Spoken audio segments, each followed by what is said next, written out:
بسم اللہ الرحمن الرحیم۔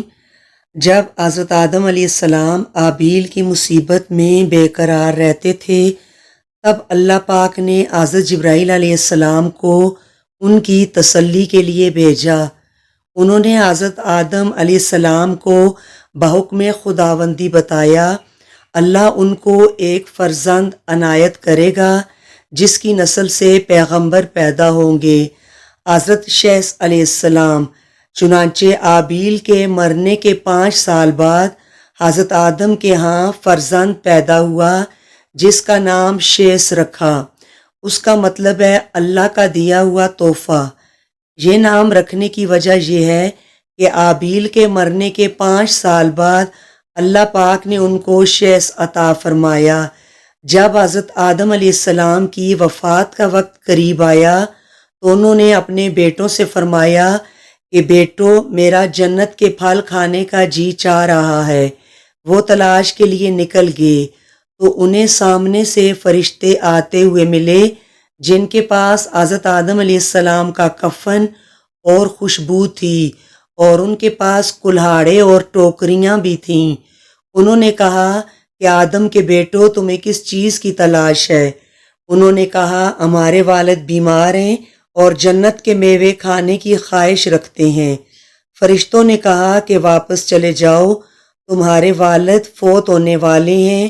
اور جب فرشتے حضرت آدم علیہ السلام کی روح قبض کرنے کے لیے آئے تو حوا علیہ السلام نے ان کو دیکھ کر پہچان لیا اور وہ حضرت آدم علیہ السلام سے چمٹ گئیں۔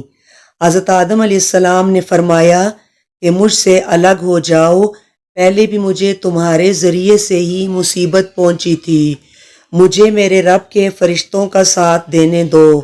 فرشتوں نے ان کی روح قبض کی، غسل دیا، کفن پہنایا، خوشبو لگائی، آپ کی قبر کھودی اور لحد تیار کی، اور انہوں نے حضرت آدم علیہ السلام کی نماز جنازہ ادا کی، اور پھر انہیں قبر میں رکھ کر اوپر سے مٹی ڈال دی۔ پھر کہا کہ آدم کے بیٹو، تمہارے لیے یہی طریقہ ہے۔ حضرت آدم علیہ السلام کہاں دفن ہوئے، اس میں اختلاف ہے۔ مشہور ہے کہ انہیں انڈیا کے پاس سری لنکا میں دفن کیا گیا، اور ایک قول یہ بھی ہے کہ مکہ مکرمہ میں جبل ابی قبیس میں دفن کیا گیا۔ یہ بھی کہتے ہیں کہ حضرت نوح علیہ السلام نے طوفان کے موقع پر حضرت آدم اور حضرت حوا کی میتوں کو ایک تابوت میں ڈال کر ایک کشتی میں رکھ لیا تھا، اور پھر طوفان کے بعد انہیں بیت المقدس میں دفن کیا۔ حضرت آدم علیہ السلام نے اپنے بیٹوں کو وصیت کی کہ شیث علیہ السلام میرے قائم مقام رہیں گے، تم سب ان کی فرما برداری کرنا اور ان پر ایمان لانا۔ سب نے اقرار کیا، اور پھر حضرت آدم علیہ السلام کی وفات کے بعد حضرت شیث علیہ السلام نے ان کے کام یعنی رشد و ہدایت اور تبلیغ کی ذمہ داری اٹھائی۔ حضرت شیث علیہ السلام کے زمانے میں بنی آدم 2 قسم کے تھے، کچھ وہ جو نیکی پر تھے اور کچھ قابیل کی اولاد کے تابعداری میں مشغول تھے۔ حضرت شیث علیہ السلام کی نصیحت سے کچھ راہ راست پر آئے اور بعض نافرمانی پر قائم رہے۔ حضرت شیث علیہ السلام کی نصیحتوں میں سے کچھ تو یہ ہیں کہ مومن حقیقی وہ ہے جس میں یہ خصلتیں ہوں: خدا کو پہچاننا، نیک و بد کو جاننا، بادشاہ وقت کا حکم بجا لانا، ماں باپ کا حق پہچاننا اور ان کی خدمت کرنا، صلہ رحمی کرنا، غصہ کے حد سے نہ بڑھانا، محتاجوں اور مسکینوں کو صدقہ دینا، رحم کرنا، گناہوں سے پرہیز کرنا اور مصیبتوں میں صبر اور شکر الہی کرنا۔ حضرت شیث علیہ السلام کی وفات کا وقت آیا تو انہوں نے اپنے بیٹے انوش کے حق میں وصیت کی، چنانچہ انہوں نے منصب سنبھالا۔ ان کے بیٹے کینن اور پھر ان کے بیٹے ملائل نے یہ منصب سنبھالا۔ ان کے بارے میں اہل فارس کا کہنا ہے کہ وہ حفت اقلیم کے بادشاہ تھے۔ سب سے پہلے انہوں نے درخت کاٹے، شہر بسائے اور بڑے بڑے قلعے تعمیر کیے۔ وہ کہتے ہیں کہ بابل اور سوس ایران کے شہر انہوں نے تیار کیے۔ ان کی وفات پر ان کے بیٹے یرت نے ان کا منصب سنبھالا اور انہوں نے اپنے بیٹے خنوق کے حق میں وصیت کی، اور ایک مشہور قول کے مطابق ان کو ہی حضرت ادریس علیہ السلام کہا جاتا ہے۔ حضرت شیث علیہ السلام حضرت آدم علیہ السلام کے فرزند ہیں۔ حضرت آدم کی عمر 130 برس تھی جب یہ پیدا ہوئے۔ آبیل کے قتل کے 5 برس بعد ان کی پیدائش ہوئی۔ کیونکہ ان کی پیدائش آبیل کے قتل کے بعد ہوئی، اس لیے حضرت آدم نے ان کو عطیہ خداوندی سمجھا اور ان کی صفات حسنہ کی وجہ سے ان سے بہت خوش رہے۔ تمام بنی آدم ان کی ہی اولاد ہیں، کیونکہ حضرت آدم علیہ السلام کی دوسری اولاد کا سلسلہ آگے نہ چل سکا۔ قرآن پاک میں ان کا ذکر نہیں ہے۔ اللہ تعالیٰ رسول اللہ صلی اللہ علیہ وآلہ وسلم سے ایک روایت میں فرماتے ہیں کہ اللہ نے اپنے پیغمبروں پر 100 صحیفے نازل کیے اور 4 کتابیں، اور ان صحیفوں میں سے 50 صحیفے حضرت شیث علیہ السلام پر نازل ہوئے، اور اس سے ان کی نبوت ثابت ہوتی ہے۔ حضرت آدم علیہ السلام کے بعد یہ دوسرے نبی تھے۔ جب حضرت آدم کی وفات کا وقت قریب آیا تو انہوں نے حضرت شیث علیہ السلام کو اپنا جانشین بنایا، دن اور رات کو ساعتوں میں تقسیم کیا اور ہر ساعت کی عبادت کی، ان کو تعلیم دی اور ان کو طوفان نوح سے بھی آگاہ کیا۔ حضرت آدم نے ان کی نسل میں خیر و برکت کی دعائیں مانگیں۔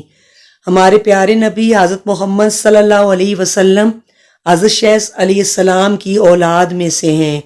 حضرت شیث علیہ السلام سیرت و صورت میں حضرت آدم کے مشابہ تھے اور تمام اولاد سے زیادہ محبوب تھے۔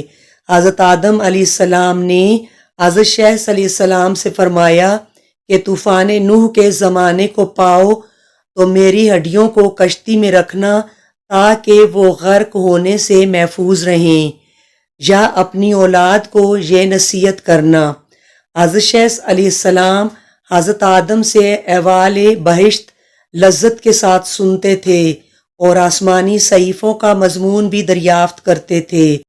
اس لیے حضرت آدم علیہ السلام نے تجرد اور خلق سے ان کے حق میں خلیفہ کیا تھا، اور لوگوں سے تنہا ہو کر دنیا کی لذتیں چھوڑ کر اکثر اوقات وظائف اور اطاعت میں مشغول رہتے تھے، اور نفس کی ریاضت اور تہذیب و اخلاق ہمیشہ ان کے مد نظر رہتا تھا۔ حضرت آدم نے نصیحت کی کہ اے میرے بیٹے، جب بھی اللہ کی عبادت کرو تو اس وقت حضرت محمد صلی اللہ علیہ وسلم کا نام ضرور لو، کیونکہ میں نے عرش پر ان کا نام لکھا دیکھا۔ جب میں روح اور مٹی کی درمیانی حالت میں تھا، پھر میں نے تمام آسمانوں کا چکر لگایا تو میں نے اس ہستی کی شان محبوبیت کا بارگاہ رب العزت میں یہ عالم دیکھا کہ آپ کا نام پاک کے محمد اللہ کو اتنا پیارا ہے کہ میں نے آسمانوں میں کوئی جگہ ایسی نہیں دیکھی جہاں حضرت محمد صلی اللہ علیہ وسلم کا نام نہ لکھا ہو۔ میرے رب نے مجھے جنت میں رکھا تو میں نے جنت میں کوئی محل، کوئی بالا خانہ، کوئی دریچہ ایسا نہ دیکھا جس پر اسم محمد تحریر نہ ہو۔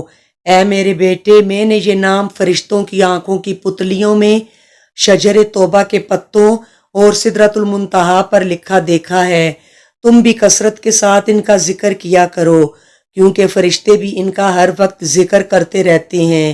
حضرت شیث علیہ السلام کے بعد ان کی آل سے حضرت ادریس علیہ السلام نبوت سے سرفراز ہوئے۔ حضرت شیث کا مزار 3 جگہ موجود ہے۔ ان تینوں میں سے وہ کس جگہ مدفون ہے یہ اللہ تعالیٰ ہی بہتر جانتا ہے۔